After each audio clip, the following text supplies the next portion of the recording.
In a valley between two towering mountains, there lay a small village called Ain al-Saru, a village known only to a few outsiders, surrounded by green fields on one side and dense forests on the other. The houses were built of clay and stone, with thatched roofs, and the alleys were narrow and winding, where every neighbor knew one another, and every elder knew the stories of the young. Yet, despite the beauty of nature and the tranquility of the place, the village lived under the shadow of one man, Shaddad, the owner of the only mill in the village. Shaddad was a massive man with a thick beard, wearing a large red turban on his head, and his eyes knew no mercy. He owned a large stone mill on the riverbank, where he ground wheat and barley, but at an exorbitant price, half of whatever people brought from their harvest. The villagers had no choice but to go to him, for those who did not grind their grains at his mill would find them spoiled or eaten by rats.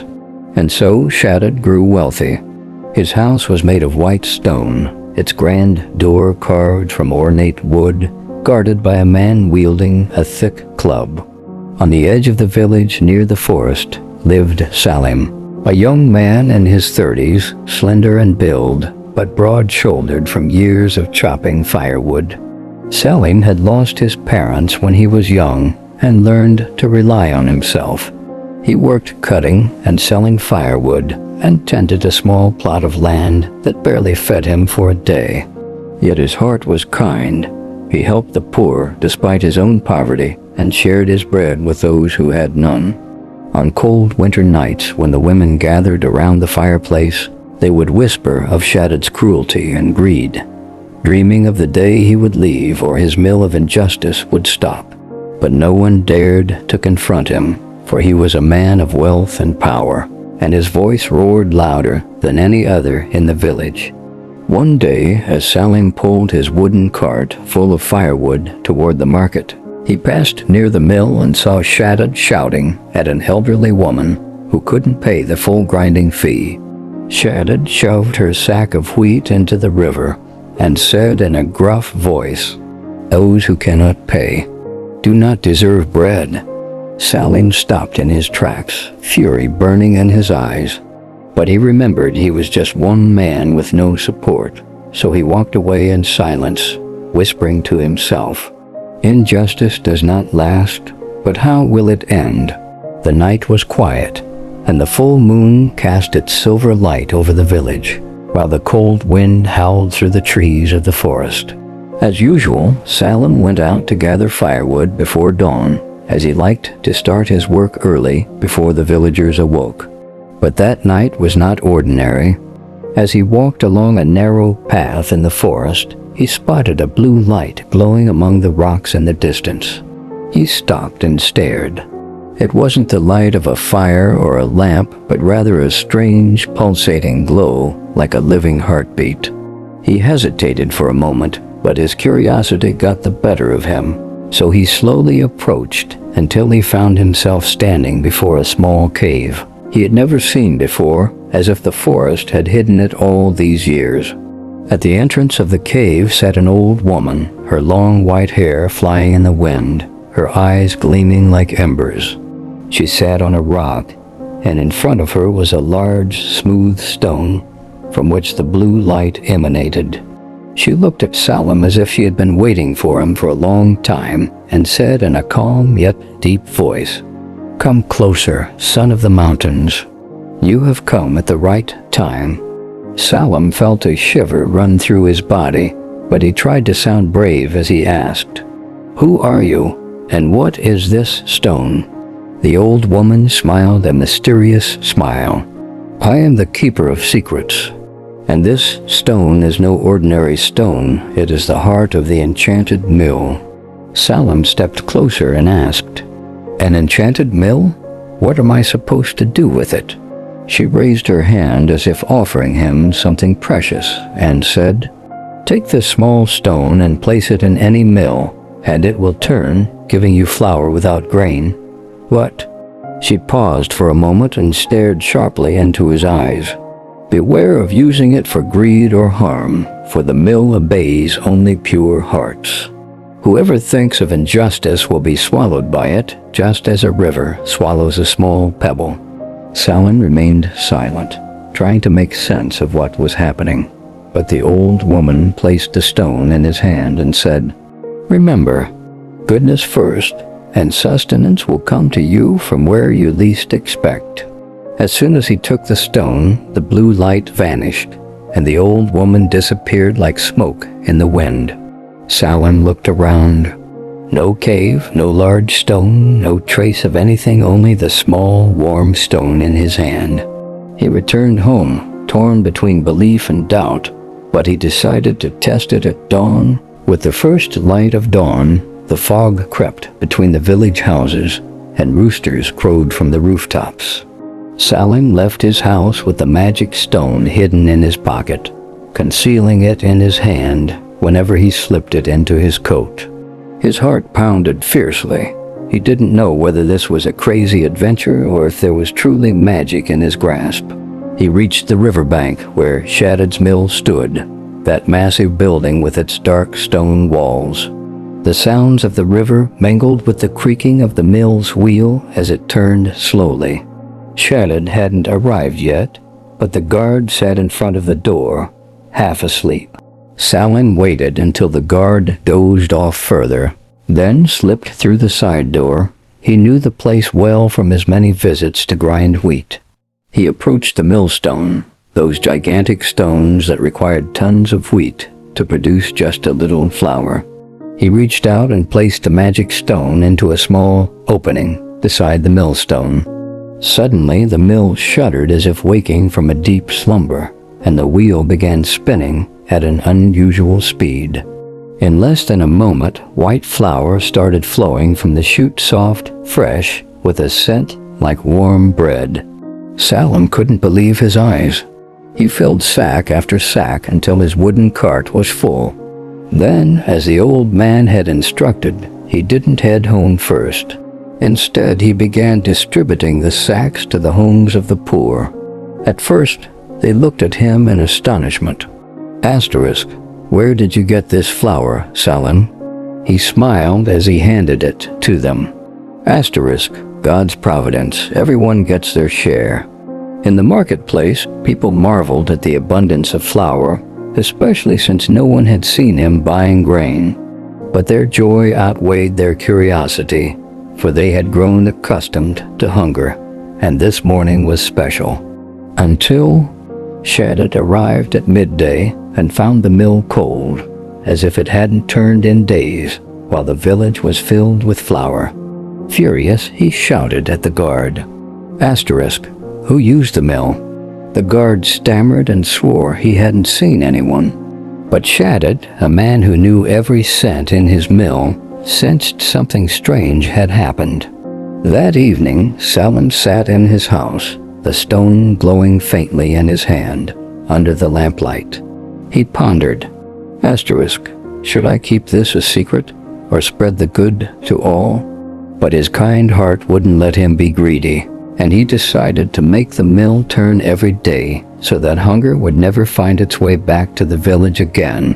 The next day, the village was more lively than usual. The women were baking large loaves of bread, whose aroma filled the alleyways, and children ran around carrying warm pieces of bread. Even the chickens and goats followed them, hoping for a bite. But amid this joy, Enchanted walked with heavy steps through the marketplace, his eyes gleaming with suspicion. Enchanted was no fool. He was a fox who knew how to sniff out profit and loss. He sat at the shop of Hamid, the spice merchant, one of the few who dared to joke with him, and said in a low voice, "Hamid, where did all this flour come from so suddenly?" Hamid laughed and replied, "By God, Enchanted, perhaps the heavens have blessed us." But Enchanted did not laugh. Instead, he gave him a look that wiped the smile off his face. That night, Enchanted sat with the mill's guard and ordered, "Starting tonight, don't sleep. Keep your eyes open, and if you see anyone enter, come running to me." The guard hesitated and replied, "But, my lord, who would dare enter the mill when you own it?" Shaddad struck the ground with his cane and said, "Someone did dare otherwise. How did the village suddenly fill with flour without wheat?" Meanwhile, Salim sat in his hut, planning for the next day. He decided to go before dawn, as usual, but this time, his heart told him danger was near. He wrapped the magic stone in a piece of cloth, tucked it into his pocket, and carried empty wheat sacks to make it seem normal in case anyone saw him. Just before dawn, he sneaked into the mill, but this time, the guard was awake. "Who's there?" the guard shouted. Salim froze but calmly replied, "It's Salim. I came to grind before the crowd." The guard hesitated but let him in, knowing Salim was poor and would never suspect him of being behind this mysterious abundance. Salim placed the stone and the mill began spinning rapidly, flour pouring out. But this time the guard heard the strange noise and suddenly opened the door. Stunned by the sight, he ran to Shaddad to inform him. Shaddad, like a tiger spotting its prey, rushed toward the mill, his footsteps pounding the muddy ground before his voice could be heard. But when he entered, Salim was gone. He had taken the stone and slipped out the back door, heading toward the forest. Shaddad stood before the mill, staring at the traces of flour on the ground, inhaling the scent of bread that had never come from his mill before. At that moment he knew there was a secret, and he would pursue it until he uncovered it. A few days passed, and Salim tried to be more cautious, going at different times and changing his route each time. But Shaddad was watching from afar, tracking his steps like an unseen, heavy shadow. On a cold morning, Shaddad decided to end it once and for all. Salim had entered the mill before dawn, placed the magical stone, and the wheel began spinning faster than ever before, so fast that the walls trembled and the grinding of the stones roared like thunder. Just as Salim was busy filling the sacks, Shaddad suddenly threw open the door, his voice booming. Asterisk, asterisk? So you're the thief who stole my livelihood." Salim froze, but Shaddad didn't wait for a reply. He lunged forward, wrenching the stone from Salim's grip. Asterisk, asterisk. Aha, so this is the secret. Salim tried to stop him, but Shaddad was stronger. He placed the stone back in the mill, laughing greedily. "Now the mill will grind for me alone. No one else shall taste this flour but me." But the moment the stone settled, the mill's sound changed, no longer an ordinary grind, but more like the roar of an enraged beast.